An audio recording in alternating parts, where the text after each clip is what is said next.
And finally, new rule, the recent report that informed us that in November of this year, the population of the Earth will hit 8 billion is not good news. And those who regard it as such should be treated for TikTok brain. The Secretary General of the United Nations, of all people, said that welcoming our 8 billionth person was an occasion to celebrate our diversity. Yes, what a comfort that people of all races will be contributing to an already unsustainable carbon footprint and choking and starving equally. Have you seen what has been happening with the climate in recent years? Did you see England last week? England is pretty far north, but the runways are melting. Our farmland is shrinking due to scorching temperatures and drought. 1 out of 4 people on Earth is food insecure, what we used to call hungry. There's another one. And billions face some form of water scarcity. Water isn't the only thing we're running out of. Clean air, quality soil, rainforests, wetlands, the precious metals that make our phones work. We're even running out of sand. Sand, which may not seem important, but without it, you can't make concrete or glass, like for windows, so you can look outside and see the world ending.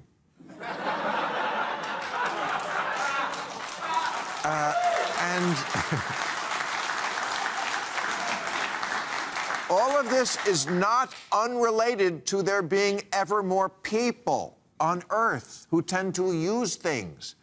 Tracy Stone Manning is our director of the Bureau of Land Management, and she said, if there were fewer of us, we would have less impact. We must consume less, and more importantly, we must breed fewer consuming humans.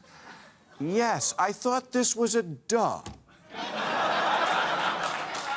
And until very recently, it was. But now there's a growing movement of people more worried about population decline. Decline, that's what we should be celebrating.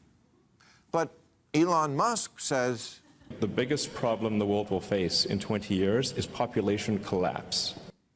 oh, come on, of all the excuses not to wear a condom. That one takes the cake. Population collapse? Has he been to Disney World on a Saturday? The only thing that's collapsing is the Dumbo ride under the weight of all those obese 8-year-olds.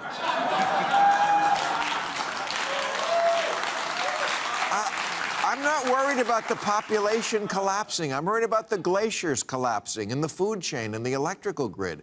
Look, I'm a big Musk fan, but I have no idea what he's talking about when he says Earth could sustain many times its current population and the ecosystem would be fine. It's not fine now.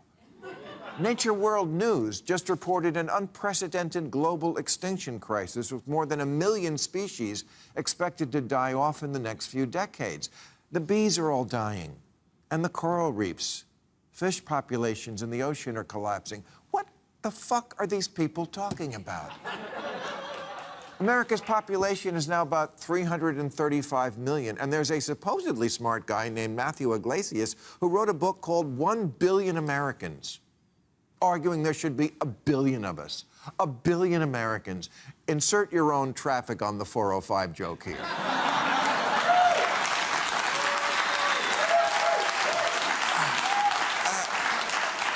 His argument is basically that the country with the most people has the most power, and that should be us, and why not? We have plenty of space. Okay. For the millionth time, and let me repeat for the thinking impaired.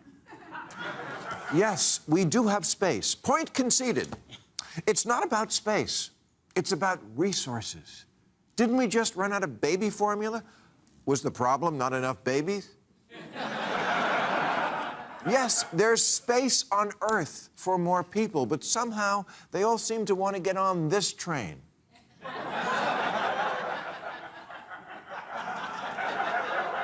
You can make 1 billion Americans, but they're still not going to want to live in North Dakota.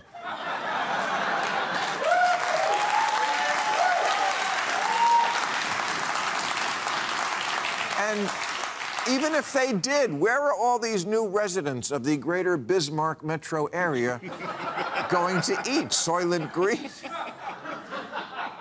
The famous theory put forth in 1798 by Thomas Malthus that population grows exponentially, but water and food do not, has not really changed. We've improved food growing, yes, but it's still finite, and you can't grow water.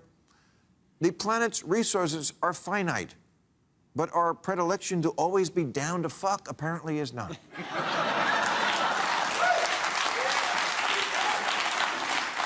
Scientists say it would require almost an entire other Earth to produce the resources we need to sustain the population we have now. It would take 5 Earths to support the population if everyone consumed like the average American, which most of the world wants to do. To deny these facts makes you, I don't know, some kind of a flat earther of population science. There just is no there to the argument that we can keep adding people with no consequences. The argument, as far as I can tell, is the same one people use for Bitcoin. We haven't thought it through, but who cares?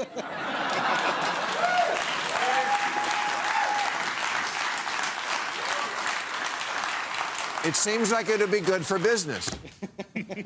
And business is affected by declining birth rates. Japan is often cited as a frightful harbinger of things to come in other countries. You see, for some reason, some years ago in Japan, the men decided to stop having sex and just masturbate on the subway. The ensuing decline in birth rates was routinely called a population crisis. But A, it's not a crisis. Japan is doing fine.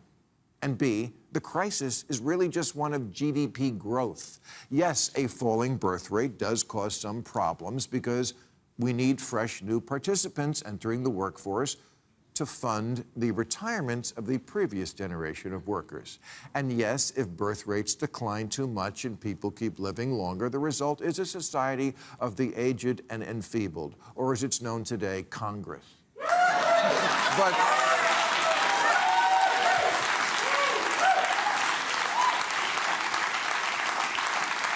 But isn't running out of water an even bigger problem? Finiteness as a concept has not been repealed.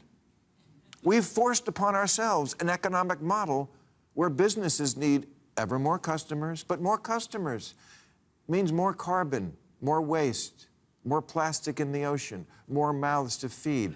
Let's figure out a way to be happy without always having to grow and grow and grow and always keep growing. What are we, a fucking alien on a spaceship? Stop spawning people. Climate activists shouldn't be chaining themselves to trees. They should be blocking couples from entering restaurants where they play the violin.